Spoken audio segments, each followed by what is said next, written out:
Hi friends, welcome to fine wise. ഇന്നത്തെ ക്ലാസ്സിൽ നമ്മൾ നോക്കുന്നത് ഫൈനാൻഷ്യൽ സ്റ്റേറ്റ്മെൻറ്റ് 1 ഇല്ലുസ്ട്രേഷൻ 5 ആണ്. അപ്പോൾ നമുക്ക് ക്ലാസ്സിലോട്ട് പോയാലോ. The following is the trial balance of Reshma store as on 31st December 2012.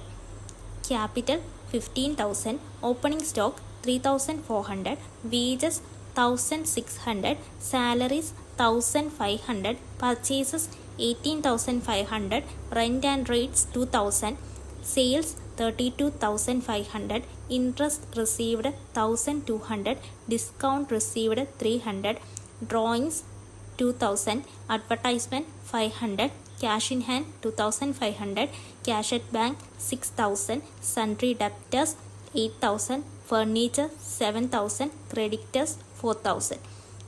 The stock on 31st December 2012 is 8,800.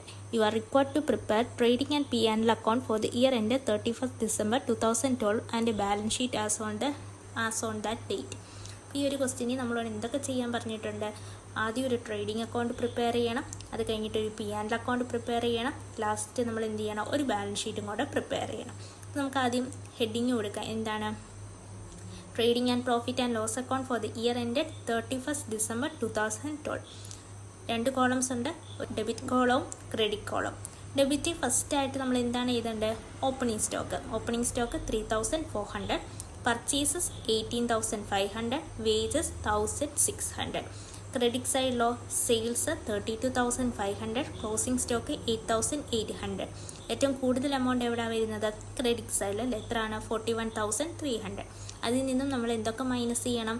3,400, 18,500, 1,600. എത്ര കിട്ടും? 17,800. ഇത് നമ്മുടെ എന്താണ്? Gross profit carry down. Gross profit carry down നമ്മൾ എവിടെ എഴുതണം? അടുത്ത P&L അക്കൗണ്ടിൻ്റെ ക്രെഡിറ്റ് സൈഡിൽ ഗ്രോസ് പ്രോഫിറ്റ് ബ്രോ ഡൗൺ എന്ന് പറഞ്ഞ് 17,800 എഴുതണം. ഇനി അവിടെ എന്താണ് എഴുതേണ്ടത്? ഡെബിറ്റ് സൈഡ് നമുക്ക് ആദ്യം എഴുതാം. ഡെബിറ്റ് നമ്മുടെ എക്സ്പെൻസസ് എല്ലാം നമ്മൾ എഴുതുന്നത്. ഒരു ക്വസ്റ്റ്യൻ നമുക്ക് എന്തൊക്കെ എക്സ്പെൻസ് ഉണ്ട്? Salaries 1,500, rent and rates 2,000, advertisement 500. അതിൽ എക്സ്പെൻസസ് എല്ലാം എഴുതി. നമ്മൾ നേരത്തെ പറഞ്ഞാണ് ഓരോ ഐറ്റം എടുക്കുമ്പോൾ നമ്മൾ എന്ത് ചെയ്യണം? ടിക്ക് ചെയ്ത് പോകണം. ലാസ്റ്റ് നമുക്ക് കൺഫ്യൂഷൻ വരത്തില്ല. ഓക്കെ, അപ്പോൾ നമുക്കിനി ക്രെഡിറ്റ് സൈഡിൽ എഴുതാം. അവിടെ നമ്മുടെ ഇൻകംസ് ആണ് നമ്മൾ എഴുതുന്നത്. ഇതിനകത്ത് രണ്ട് ഇൻകംസ് ഉണ്ട്. Interest received 1,200, discount received 300. Total ചെയ്യാം. ഏത് സൈഡാണ് കൂടുതൽ വരുന്നത്? ക്രെഡിറ്റ് സൈഡിൽ. എത്രയാണ്? 19,300. 19,300 നിന്ന് നമുക്ക് 1,500, 2,500 ഇത്ര എമൗണ്ട് മൈനസ് ചെയ്യുമ്പോൾ എത്ര കിട്ടും? 50,300. അതെന്താണ്? Net profit. എങ്ങോട്ട് നമ്മൾ ട്രാൻസ്ഫർ ചെയ്യുന്നത്? ക്യാപിറ്റലിലോട്ട്. അപ്പോൾ net profit transfer to capital. ഇനി നമ്മൾ എന്താണ് പ്രിപ്പയർ ചെയ്യേണ്ടത്? ലാസ്റ്റ് ബാലൻസ് ഷീറ്റ് അല്ലേ. ബാലൻസ് ഷീറ്റിന് രണ്ട് സൈഡ്സ് ഉണ്ട്, ലയബിലിറ്റി സൈഡും ഉണ്ട്, അസറ്റ് സൈഡും ഉണ്ട്. നമ്മൾ കൂടുതലായിട്ടും ഓർഡർ ഓഫ് ലിക്വിഡിറ്റിയിലാണ് എഴുതുന്നത്. നമുക്കിവിടെയും ഓർഡർ ഓഫ് ലിക്വിഡിറ്റി ഫോളോ ചെയ്യാം. ഓക്കെ, അപ്പോൾ അസറ്റിനകത്ത് നമ്മൾ ആദ്യം എന്ത് എഴുതണം? ക്യാഷ് ഇൻ ഹാൻഡ് അല്ലേ. ക്യാഷ് ഇൻ ഹാൻഡ് എത്ര വരുന്നത്? 2,500. അടുത്ത എന്താണ്? ക്യാഷ് അറ്റ് ബാങ്ക് എത്രയാണ്? 6,000. Sundry debtors 8,000. Closing stock 8,800.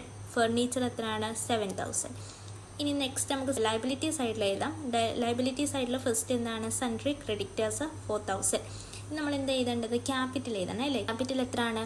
50,000. Add net profit. നമുക്കിപ്പോൾ P&L അക്കൗണ്ട് ചെയ്തപ്പോൾ ഒരു നെറ്റ് പ്രോഫിറ്റ് കിട്ടിയില്ല. എത്രയാണ്? 50,300. ആ ഒരു എമൗണ്ട് നമ്മൾ ഇതിൻ്റെ കൂടെ ആഡ് ചെയ്യണം. എത്ര കിട്ടും? 30,300. ഡ്രോയിങ്സ് ലെസ് ചെയ്യണം, 2,000 ലെസ് ചെയ്യണം. അപ്പോൾ എത്ര കിട്ടും? 28,300. വേറെ ലയബിലിറ്റീസും ഒന്നുമില്ല. നമ്മളെല്ലാ ഐറ്റംസും എടുത്ത് രണ്ട് സൈഡും ടോട്ടൽ ചെയ്യുക. രണ്ടും ടാലി ആയിട്ട് വരും. എത്രയാണ്? 32,300. ഓക്കെ, അപ്പം ഇങ്ങനെയാണ് ഈ ഒരു ക്വസ്റ്റ്യൻ ചെയ്യുന്നത്. നമ്മുടെ ക്ലോസിംഗ് സ്റ്റോക്ക് നമ്മൾ 2 എടുത്തെടുക്കും. ബാക്കിയെല്ലാം നമ്മൾ ഓരോ സ്ഥലത്തായിട്ടേ എടുക്കത്തുള്ളൂ. ഓക്കെ, അപ്പം ഇങ്ങനെയാണ് ഈ ഒരു ക്വസ്റ്റ്യൻ ചെയ്യുന്നത്. ഇതിലെന്തെങ്കിലും ഡൗട്ട് ഉണ്ടെങ്കിൽ നിങ്ങൾ കമൻറ്റ് ചെയ്യുക. ഇഷ്ടപ്പെട്ടെങ്കിൽ ലൈക്ക് ചെയ്യുക, ചാനൽ സബ്സ്ക്രൈബ് ചെയ്യുക. Thank you.